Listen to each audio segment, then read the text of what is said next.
Narito ng latest sa mundo ng movies and entertainment. Isang advocacy at feel-good movie ang nakatakdang ipalabas sa mga sinihan sa buong bansa. Ito ay ang pelikulang Bar Boys na tumatalakay sa mga hirap at pagsubok na pinagdaraanan at kinakaharap ng mga law student. Tampok sa pelikula ang apat na magkakaibigan na ginampanan ni Kian Cipriano, Enzo Pineda, Carlo Aquino at Rocco Nacino. Ang iba pang detalye tungkol sa pelikulang Bar Boys sa report na ito. Ang pelikulang Bar Boys, isang comedy, drama at feel-good barkada movie na isinulat ng mismong direktor nito na si Direk Kip Obanda.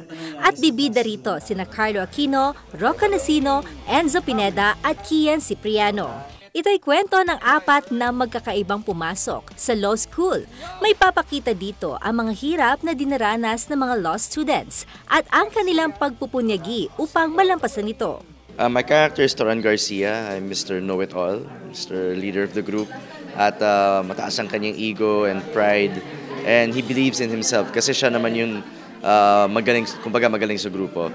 So throughout this film, matatest yung lakas niya as a leader. And we'll find out na for every person na magaling, makakahanap ka ng katapat. And you also have to be a follower in order to be a leader. So you can't always be Superman. Ang role ko sa pelikula na Bar Boys ay si Josh. Kumbaga ako sa barkada yung hindi nakapasa sa law school. So iba yung naging journey ko. Iba yung path na tinahak ni Josh.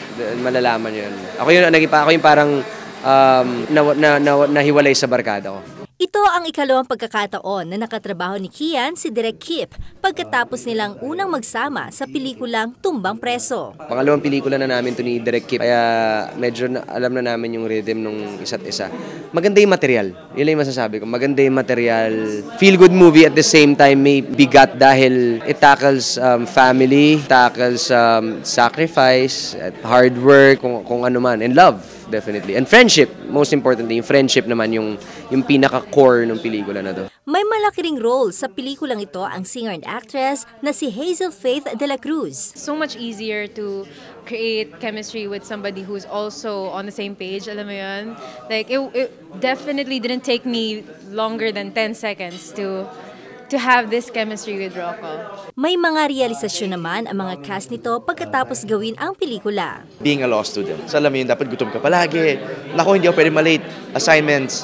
You know, so ang just more of reliving how I was as a student. Kasi I took up something similar. I took the board exam. So yung pressure and stress of going through everything, binuhay ko ulit. Mahirap yung ginagawa nila. Matibay. Kumbaga makikita nyo sa pelikula kung paano unti-unting nauubos yung mga estudyante ng law. Tapos yung struggles nila, yung may fraternity, may problema sa pamilya, may problema sa love life. But at the end of the day, yung sinasabi naman ng pelikula namin ay yung samahan. Kasi yun yung na-realize ko rin eh.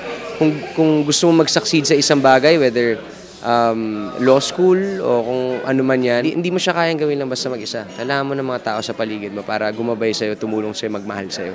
Yun naman yung na-realize ko doon. Napapanahon daw ang pelikula dahil ito ipalalabas pagkatapos ng 4 na linggong bar exams ngayong November. Ang Bar Boys ay eksklusibong mapapanood sa lahat ng SM Cinemas sa buong bansa. Hindi ko na ibigay sa'yo yung maganda. Bro, okay ka lang? Pasado na sana yung midterms, sumablay lang dun sa isa. Para na lang ba gagawin niyo sa buong buhay niyo?